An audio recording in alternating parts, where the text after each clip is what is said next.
Our topic is all about endotracheal tubes or yung tinatawag natin na airway tubes. So yung airway tubes is composed of polyvinyl chloride or mas tinatawag natin plastic polymers. Yung specification niya, yung sizing, yung materials, yung cannulas, and yung lengths or yung diameters niya is established by ASTM or ang tinatawag natin na American Society for Testing and Materials. So, yung components ng endotracheal tubes ay stylet, which is yung endotracheal tube is commonly known or usually alam natin na semi-rigid and kailangan niya ng stylet para paglagay nito or pag-insert nito sa airway. So yung proximal ends or yung dulo ng endotracheal tubes na natin makikita yung mga adapter or yung 15mm adapter. And then yung sa edge niya is meron ding port which is called the Murphy eye. Yung Murphy eye is para piniprevent niya yung occlusion or yung obstruction yung sa end or sa bevel tip ng endotracheal tube. So next yung cuff. Yung cuff is located or nakikita natin sa endotracheal tubes. So yung cuff is connected with a cannula sa labas with a pilot balloon and then ini-inflate ito by the use of usually yung syringe. So yung cuff siya yung para mag-prevent yung mga aspiration or yung meron siyang cuff pressure na yun na in-inflate natin and then magiging close yung yung airway natin. So magiging fit siya sa walls. So and then also with yung radio-opaque, meron siyang mga markings. Meron mga markings yung endotracheal tubes para malaman through X-ray. So yung primary use ng mga markings na yun is makikita natin by the use of X-ray. So yun lang yung parts ng endotracheal tube. So sila. Endotracheal tube, meaning ito yung tube na ginagamit for the specific uses such as double lumen tube. The double lumen tube means dalawa ang butas from the esophagus and from the larynx. How will we use the tube? When using the tube, it should be inserted from the mouth to the trachea. If napilay resistance, meaning move the tube upward 2 cm above from the carina. But it should always be avoided when performing the endotracheal tube lower from the carina. The professional bronchoscopy should always be performed because there is possibility pati ang dugo ay makuha and it will be damage of the mucosa. If it is successfully done by the bronchoscopist, provide ventilatory support for the patient after doing the procedure. My topic for today is all about tracheostomy tube. Before I explain some components and parts of the tracheostomy tube, I will explain where tracheotomy and tracheostomy came from. The word came from. It derives from the two words icad trachea. Now, tracheostomy tubes are generally made from plastic polymers or silicone, such as polyvinyl chloride, although some are still made from metals. But plastic polymers are the most commonly in use or preferredly in use in most hospitals nowadays. American Society of Testing and Materials established specification covering the sizing, labeling, performance, requirements, and testing methods for tracheostomy tube. Before ang tracheostomy tube ay mapupunta sa markets, kailangan pa muna i-undergo evaluation and testing, and it can be done by the ASTM or the American Society of Testing and Materials. The two types of tracheostomy tube. The two types of tracheostomy tube are the single and double cannula tracheostomy tube. The double cannula tracheostomy tube has removal inner cannula with a standard 15 millimeter adapter. The components and parts of the tracheostomy tube are the outer, inner cannula, tracheostomy tube, and a flange obturator. The outer cannula forms the primary structural units of the tube to which the cuff and a flange are attached. And the inner cannula can be locked in a place at the proximal end of the outer cannula. It keeps the airway open. The importance of the inner cannula is to keep the airway open. The flange is prevent tube slippage into the trachea and provides the means to the neck. The obturator with a rounded tip is used for tube insertion. Before natin i-insert ang tube, ang obturator ay may rounded tip at kailangan natin to i-expand to prevent the mucosal tissue. The various modified tracheostomy tube are available. The extra long tracheostomy tube and the metal Jackson tracheostomy tube. The extra long tracheostomy tube may be used in patients who require extra proximal or distal length because of the anatomical consideration. The metal Jackson tracheostomy tube made of stainless with an inner and outer cannula. The tracheostomy tube is all as with the endotracheal tube. The tracheostomy tube is an radio-opaque for the confirmation of the position of the tracheostomy tube in patient airway. It also have an inflation cuff, and the tracheostomy tube is for patient that needed as needed. That could be all things. Orotracheal intubation. Ano ba ang orotracheal intubation? Ito ay isang procedure na ipapasok ang EP tube sa mouth papuntang trachea. Ito ang mga step. First, assemble and check equipment. Ang dapat natin i-prepare sa mga equipment tulad ng equipment necessary for intubation and suction equipment. Ang dapat i-check, vacuum pressure before the intubation. Ano to? Pang-datap na naman? Orotracheal intubation. Ano bang orotracheal intubation? Ito ay isang procedure na ipapasok ang EP tube sa mouth papuntang trachea. Ito ang mga steps. First, assemble and check equipment. Ang dapat natin i-prepare sa mga equipment tulad ng equipment necessary for intubation and suction equipment. Ang dapat i-check vacuum pressure before the intubation at dapat din i-check ang laryngoscope kung nag-function ba ang light. Kung hindi nag-function, please tight the bulb or replace the batteries. Second step is position patient. Titingnan mo yung patient's glottis at i-insert yung EP tube. Dapat naka-align between patient's mouth, pharynx, and larynx. Tapos, maglagay ng one or more rolled towel sa may shoulder. Next, flex the patient's neck and tilt the head backward. Step 3, pre-oxygenate and ventilate the patient. Magbigay ng oxygenation and ventilation through a bag valve mask within 1 to 2 minutes with 100% of FiO2. 4. Insert the laryngoscope. Pag maggamit ng laryngoscope, dapat sa left hand para ang right hand para pag-open ng mouth.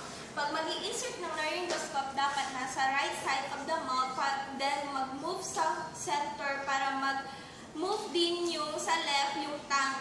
Then sa step 5, visualize the glottis. Pag nasa base of the tongue na yung laryngoscope blade, dapat makita natin yung arytenoid, cartilage, and epiglottis.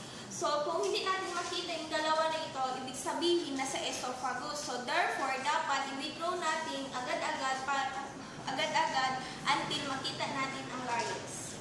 Orotracheal intubation procedure. Step 6, displace epiglottis. Ang technique para ma-displace ang epiglottis ay nakadepende sa blade type of blade na gagamitin natin. There are two types of laryngoscope. First, the Macintosh blade, and second is the Miller blade. Kung gagamit tayo ng Macintosh blade, ang epiglottis ay nadi-displace indirectly by advancing the tip of the vallecula. Kung gagamit naman po tayo ng Miller blade, ang epiglottis ay nadi-displace directly by advancing the tip of blade on its posterior surface. Second is the step 7, insert tube. Kung na-displace na ang epiglottis, tapos na-visualize na ang glottis, direct natin i-insert yung tube sa may right side of the mouth. Continue yun hanggang sa malagpasan ang vocal cords. Saka mo i-inflate ang cough. Step 8, assess tube position. Ang tip ng endotracheal tube ay dapat nakaposition sa trachea about 3 to 6 cm above the carina with the help of fiber optic laryngoscopy or bronchoscopy and other methods. Nako-confirm natin kung nasa tamang or proper placement ang tube. Step 9, stabilize tube and confirm placement. Para maiwasan natin ang different complications during emergency airway management, kailangan natin ng proper technique of tube placement. Dapat i-secure natin kung nakalagay ba ito sa tamang posisyon, then providing patients with adequate oxygenation and ventilation before, during, and after, and stability adhering to intubation time limits. That's all. Nasotracheal intubation. Nasotracheal intubation is the insertion of endotracheal tube from the nose into the larynx and trachea. Compared sa procedure, mas mahirap yung nasotracheal intubation compared sa orotracheal intubation. Equipment assembly, patients, positioning, and pre-oxygenation are essential or important. May mga complication din yung nasotracheal intubation. Yun na yung mucosal trauma, epistaxis, and increased airway resistance. So, nasotracheal intubation can be done either blindly or direct visualization. Sa direct visualization, it requires margin forceps. Yung margin forceps, it is to guide the nasotracheal tube. Also, it requires a smaller endotracheal tube. Yung smaller endotracheal tube, it must be pre-lubricated with water soluble. So, how to insert the tube? Yung bevel tube, yung bevel tip, it must be positioned towards the nasal septum. So, when the tip of the tube reaches the oropharynx, the RT must open the patient's mouth to insert the laryngoscope using the left hand. The laryngoscope, it is to visualize the glottis. So, after inserting the laryngoscope, the RT will insert the nasotracheal forceps. So, sa blinding passage,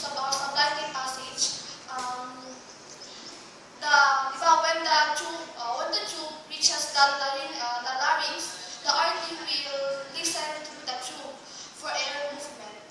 Yung mga breath sound will become louder and more tubular when the tube reaches the larynx.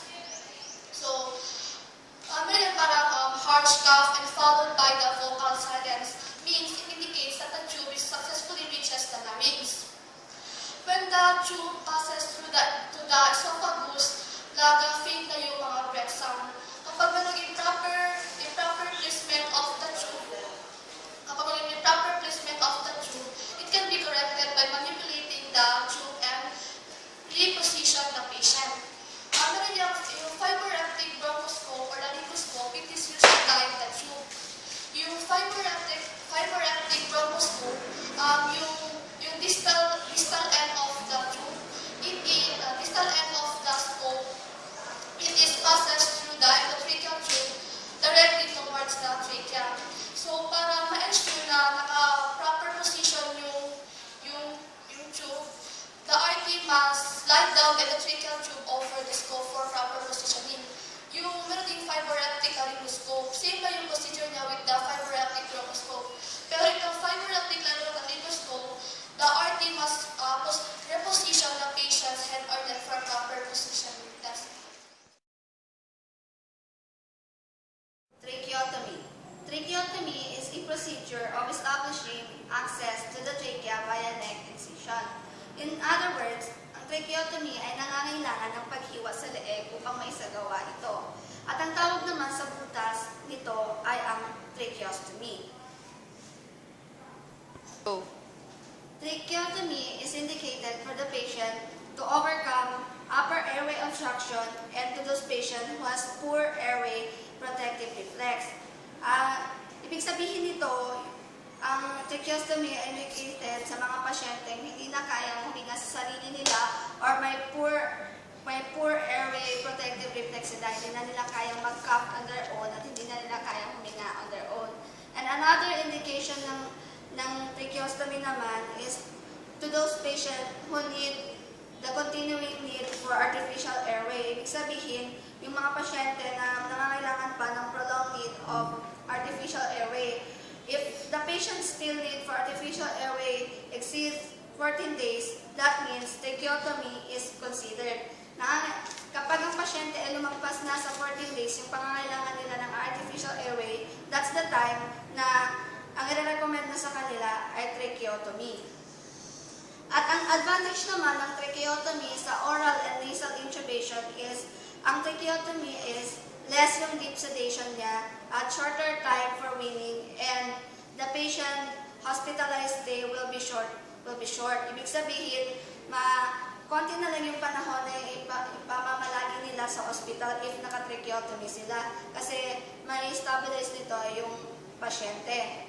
And tracheotomy should be performed or must be performed by the skilled physician or surgeon. The RT may also be asked to assist the procedure. Airway trauma associated with tracheal tube. So what is tracheal tube? Tracheal tube is a tube that is inserted from nose to the lower trachea. So RT used laryngoscope to visualize the proper displacement of tracheal tubes. Kapag ang tubes gumalaw or nag-move, nagkakos ito ng ulceration or ischemia. At tinatawag din ito friction-like injuries, na nagkakos din ito ng tissue damage or trauma. Occasionally, may mga techniques ito to prevent damage trauma. Kasali na dito ang physical examination, fluoroscopy, bronchoscopy, pati na rin ang magnetic resonance imaging. Lesions. The most common laryngeal injuries associated with endotracheal intubation are glottic edema, vocal cords inflammation, laryngeal and vocal cord ulceration, vocal cord polyps, or granulomas. At ang least common na injuries ay yung vocal cord paralysis at saka laryngeal stenosis.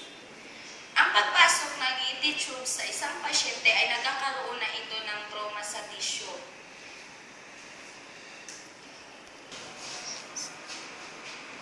Glottic edema, vocal cord inflammation. At yung symptoms niya ay hoarseness at stridor. Ang hoarseness ay madali lang itong gamutin. Yung stridor ay nag-i-indicate na mas malala siya at lumiit yung diameter ng airway. Ang kanyang, pwede naman itong gamutin via epinephrine. Laryngeal and vocal cord ulceration is wala siyang treatment na naka-indicate. Yung vocal cord polyps or granulomas ay nagkakaroon to siya na after extubation weeks or months, tapos siya natanggalan ng ET tube. Ang symptoms niya ay mahirap lumunok, hoarseness at stridor. Pag nag-i-indicate pa ito ng mas malala, kailangan na siya ng surgical procedure. Vocal cord paralysis, pwede namang masolve ito within 24 hours at bumalik yung vocal cords function niya. Pero pag mas lumala pa ito, i-share ko na ang pasyente ng tracheotomy. Laryngeal stenosis. Ang laryngeal stenosis ay yung mas serious na injury sa isang larynx. Nagkakaroon ng scar tissue at kailangan na siya ng surgical reaction na maglilid sa pasyente ng permanent tracheostomy. Tracheal lesions. Tracheal lesions include granulomas, tracheostenosis, and tracheomalacia. Tracheomalacia is the softening of the cartilaginous rings, which causes the collapse of the airway during expiration. Tracheostenosis is the narrowing of the lumen of the trachea, which can occur as fibrous scarring causes the airway to narrow. Did you know that tracheostenosis and tracheomalacia can occur separately or together? Tomography, fluoroscopy, and pulmonary function studies may be useful in quantifying the severity of the damage. Flow volume loops are also helpful in distinguishing tracheostenosis and tracheomalacia. A tracheoesophageal fistula is a direct communication of trachea and esophagus.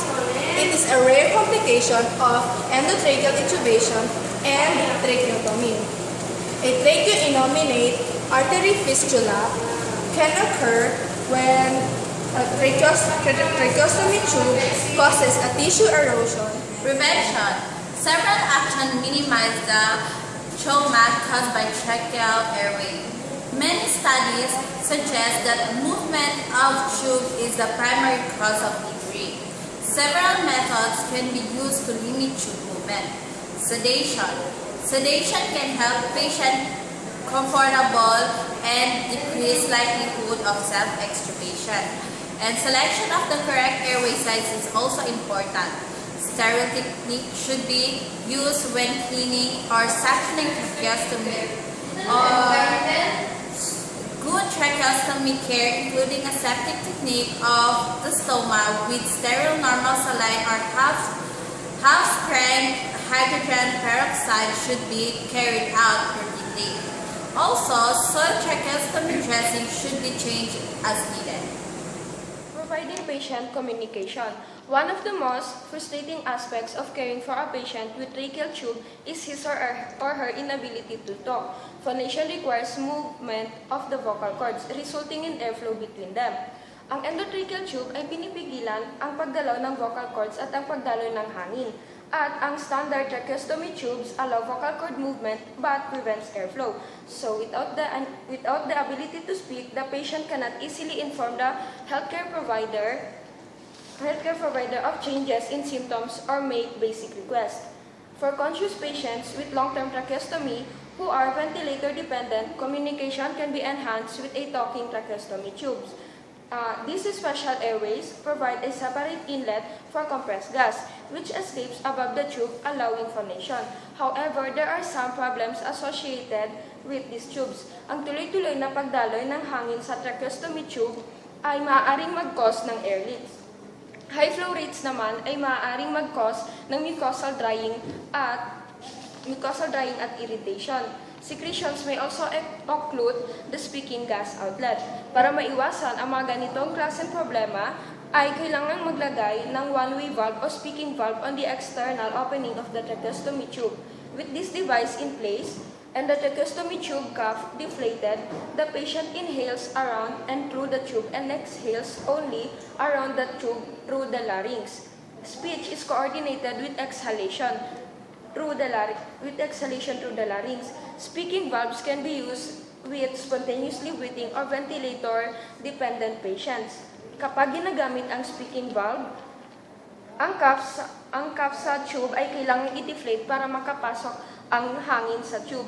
But this deflation of the cuff causes a leak on inspiration and a decrease of tidal volume. So, para ma-increase ulit ang tidal volume, kailangang i-increase lang ang set tidal volume para ma-compensate. Patient's ability to exhale around the tracheostomy tube ay kailangang i-assess by measuring tracheal pressure during exhalation. Tracheal pressure greater than 5 cm H2O indicates that there is an increased resistance during exhalation. Ang posibleng dahilan ng ganitong problema ay ang size ng endotracheal tube, tube position, inadequate cuff deflation, or may upper airway abnormality or ang patient ay may upper airway abnormality. So, ang kailangan gawin is palitan ang tracheostomy tube at heart rate, respiratory rate at oxygen saturation ay kailangan i-assess after ng initial placement of the valve. Nosocomial infection o kung paano mababawasan ang sakit na makukuha ng pasyente sa ospital. Patients with tracheal airways are very susceptible to bacterial colonization and infection of the lower respiratory tract. Presence of infection is suggested by changes in photos, changes in patient's photos, color, consistency, and thickness, red sounds, bronchi vessels, and crackles. There are several reasons why tracheal tubes increase incidence of pulmonary infection. First, the clinician should avoid the introduce organisms into the patient's airway, and the clinician does this by number 1, adhering sterile technique during suction, pag-unwash, paggamit ng gloves, at saka mask, or paggamit ng PPE.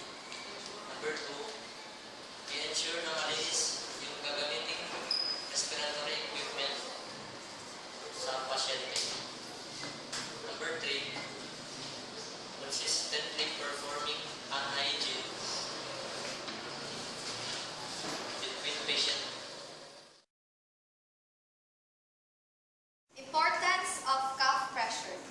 In the past, high pressure tracheal tube cuff is the most common cause of tracheal damage. Since in 1970, high residual low pressure cuff have become norm. Kasi yung pag-i-inflate ng cuff, yung kalaki ng diameter niya compared sa trachea, mas malaki yung diameter ng cuff, kaya siya nag-cause ng damage. Which means, kinakailangan na hindi masyadong i-inflate yung cuff para maiwasan yung damage. When properly used, this cuff transmits less pressure, although less pressure siya, pero nire-reduce na yung incidence ng tracheal damage. And measuring adjusting cuff inflation. Cuff inflation measuring is ini-estimate ito hanggang range niya 25 to 35 cm H2O.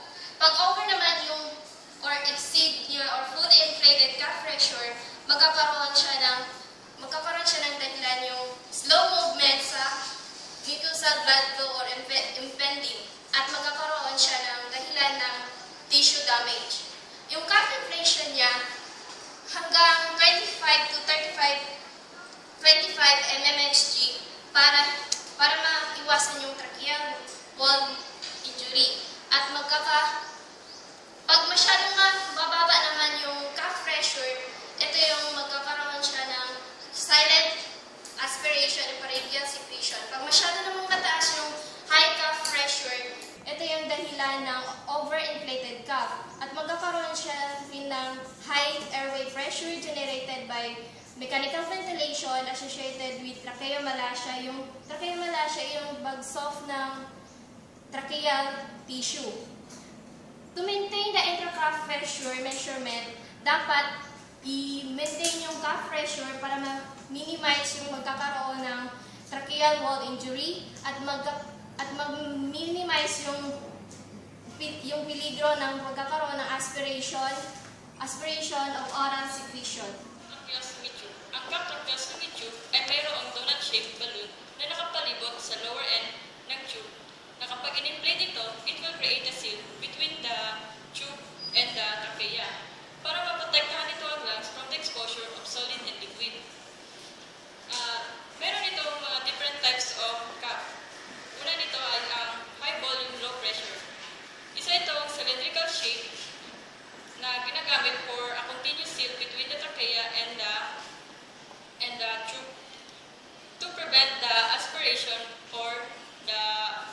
secretion. Then next is the low volume, high pressure cup. Isa itong circular shape at kadalasan itong ginagamit for intermittent sealing between the tube and the trachea during sleep or habang kumakain to prevent the aspiration. Then the last one is the foam cup.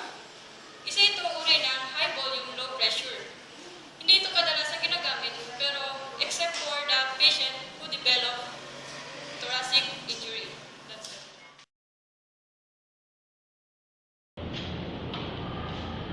Minimizing likelihood of aspiration.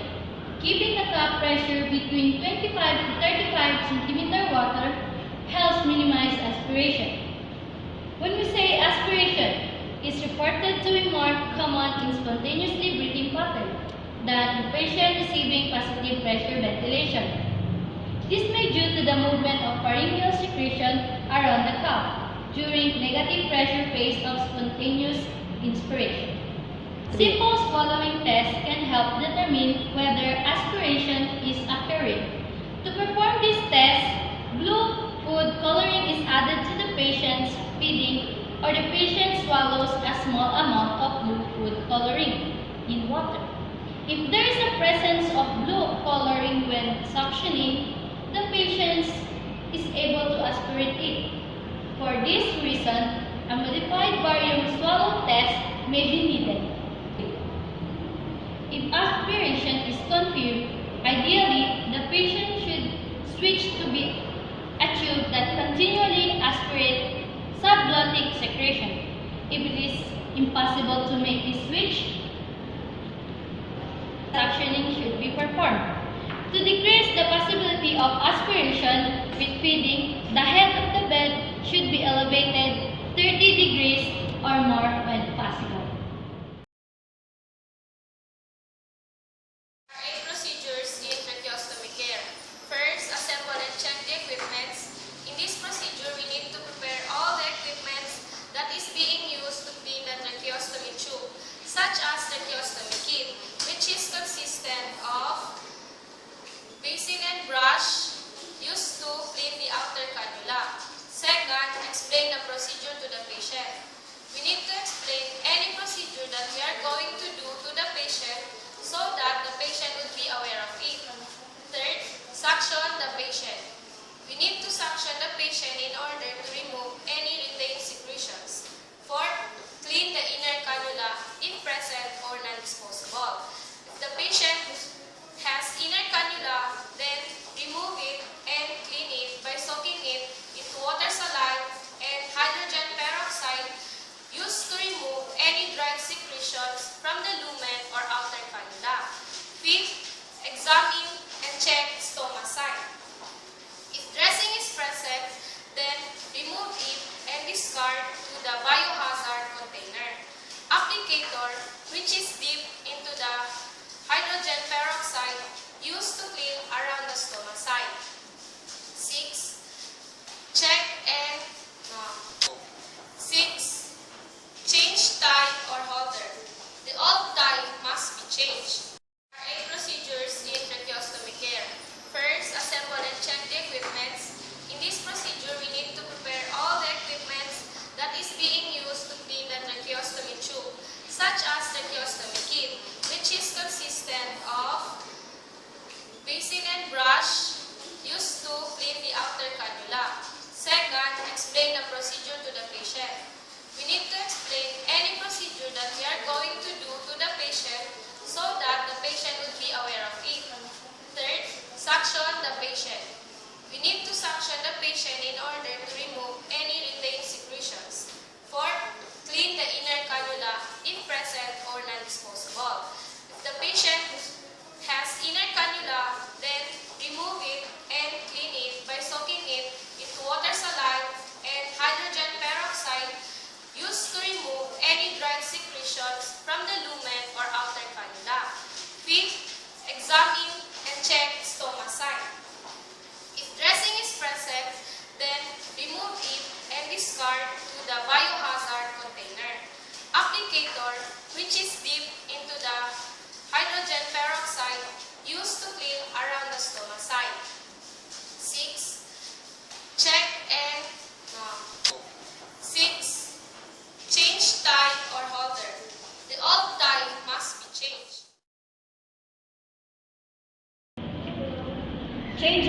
tracheostomy tube.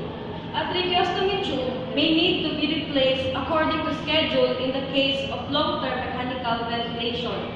If the current tube develops a problem such as mucus plugs or damage to the cuff, or if a different size or type of tube is needed. So, these are the steps in changing a tracheostomy tube. Step number 1. Assemble and prepare equipment. Extra tube, one smaller and one soluble lubricant are necessary.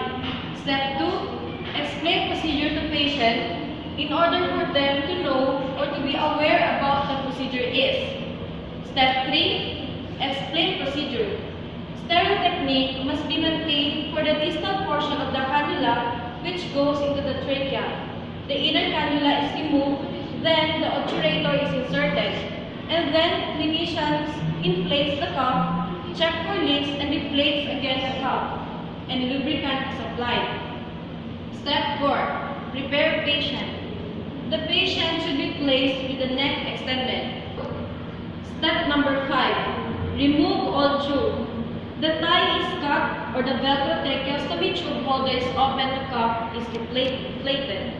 Clinician then removes the tube by following the curve of the tube. Clinician grasps the outer portion of the tracheostomy tube with one hand and rotates the wrist toward the chest. Step number 6. Insert tube and assess patient.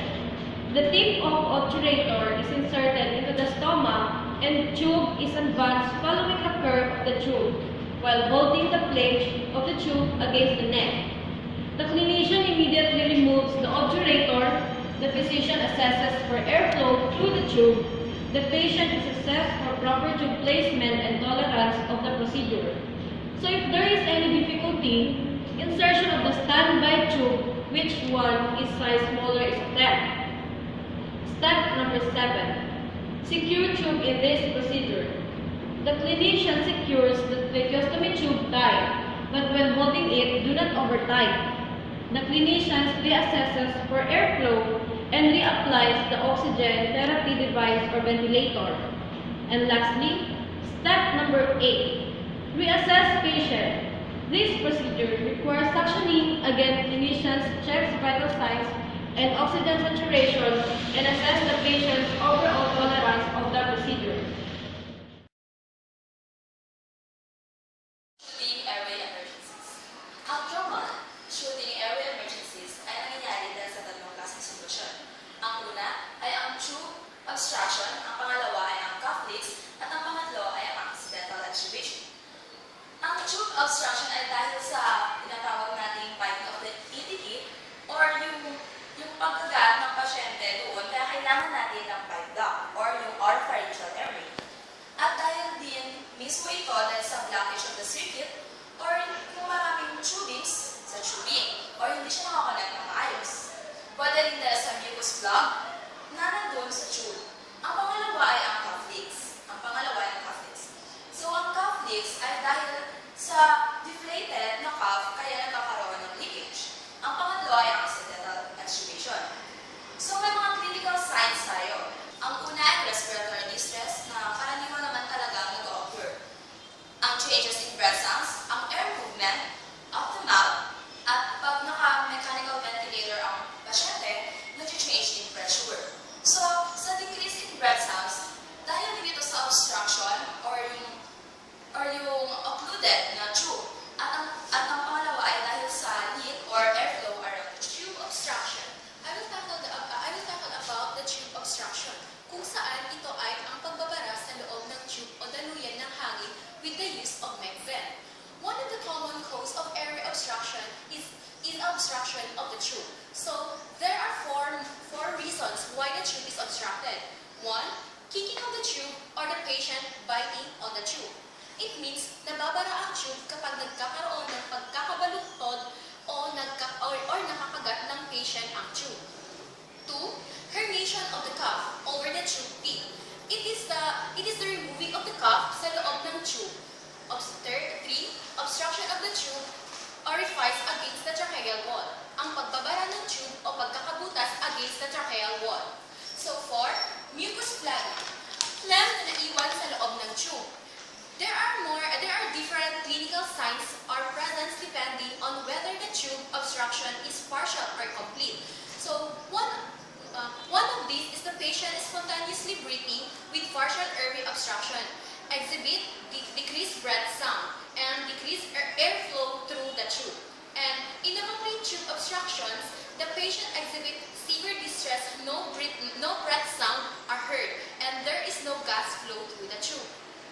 So if the tube is kinked or positioned against the tracheal wall, ang pagbabara, it can be reversed by moving the patient head and neck or repositioning, ang pagpapalit ng paggalaw o ng direksyon. If the tube is kinked or positioned against the tracheal wall, ang pagbabara, it can be reversed by moving the patient head and neck or repositioning, ang pagpapalit ng paggalaw o ng direksyon if the action does not relieve the obstruction.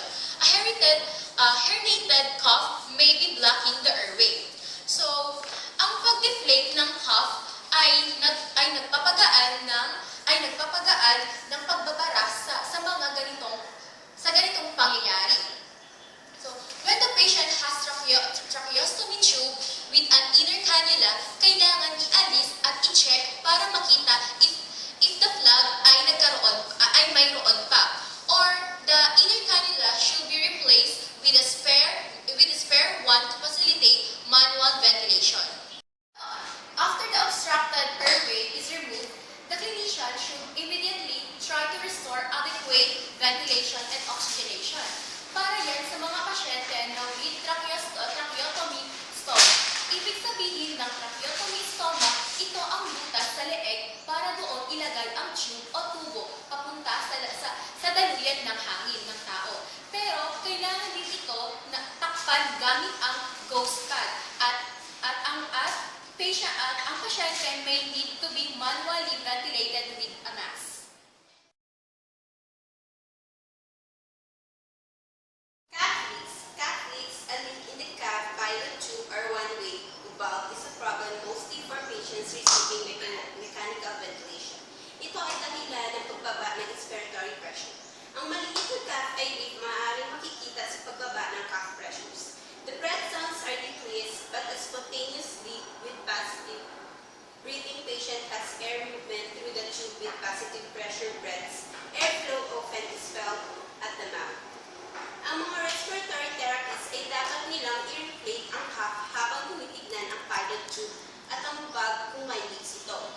Kapag may leaks, ang mga ito kailangan palitan ito agad-agad. Check the tubings kung may maluwag or hindi. Nakakabit ng maayos para maiwasan o may tama ang pagkakaroon ng leak. Ang pilot valve or ang pilot balloon ay ito ay isang repair kit na pwedeng ipasok ang replacement tube valve sa pilot tubing na safe at perfecto hanggat ang replacement tube ay maipasok. The ruptured cuff requires extubation and reintubation kapag ang pasyente ay naka-mechanical ventilator. Bago ang presuming cuff leak, ang RD ay dapat nilang i-check ang tube depth by noting the markings kapag may tube makitang malalim. So ang RD dapat din i-attempt para ma-advance ang tube slightly at ma-reassess ang leaks.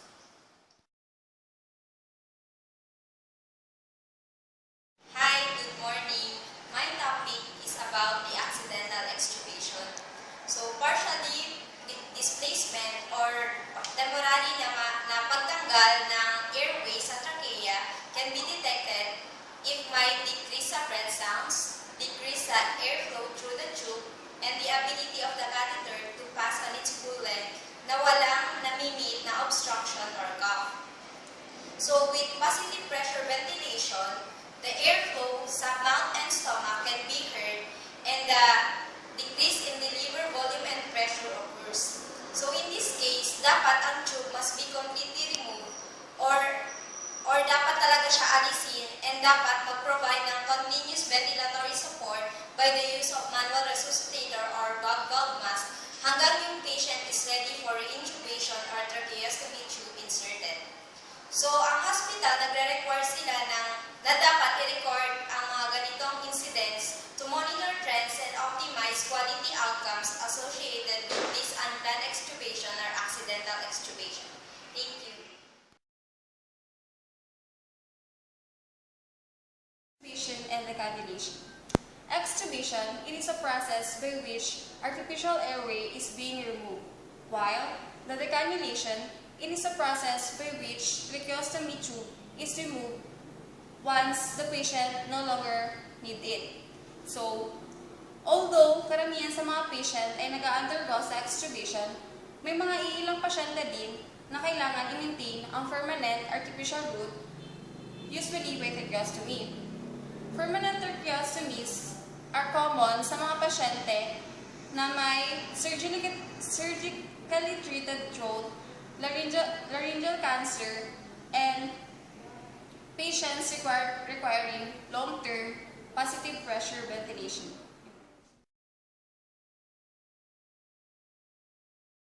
Assessing patient readiness for extubation. So magiging ready lang ang patient for extubation if he or she can protect his airway. So this is the procedures for orotracheal or nasotracheal tubes. So firstly is assemble needed equipment. So kailangan ihanda or i-prepare all the equipment needed for extubation and the equipment for intubation. Why? Is it because pwedeng maging hindi successful yung pag-extubate sa patient. Kaya kailangan ini-intubate yung patient. And if ever mag-hyperventilate or magkakaroon ng hypoxemia yung patient, that's why kailangan andun pa yung naka-assemble, naka-prepare yung mga equipment for intubation. So next is, before inserting the endotracheal tube into the airway, kailangan na muna i-suction yung patient to prevent aspiration after cough deflator or deflation. Then, after suctioning the patient, it needs to give oxygenate the patient well after the suctioning. Because extubation is a stressful procedure that can cause hypoxemia and can cause cardiovascular side effects. So, to prevent this kind of situation, kailangan bigyan ng oxygen or kailangan bigyan ng FiO2 yung patient for 1 to 2 minutes. So, pagkatapos lang, pwede nang i-deflate yung cuff and i-remove yung tubes. So, after that, you can apply appropriate oxygen and humidity to the patient. So, oxygen is a dry and it needs to humidify. And also, it needs to liquefy the secretion in the patient's lungs. And lastly is assess and reassess the patient, which is the first is auscultate the patient to check the good air improvement and para malaman kung successful ba yung pag-extubate sa patient. That will be all. Thank you.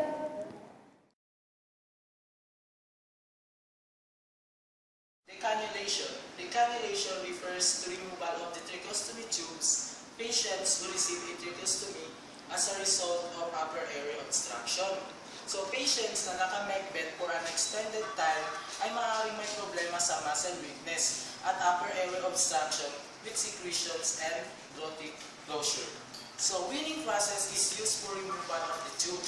Weaning is accomplished by using of fenestrated tubes or tracheostomy bottles. To generate an effective cough, patients should have sufficient muscle stance peak expiratory pressure that is less than 40 cmH2O. To remove, let the patients cough and then gradually remove, or ask the patients to deep inhale and at the end of the inspiratory hold, then remove the tube. So pagkatapos tanggalin ang tube, the stoma closes on its own in a few days. After cleaning around the stoma,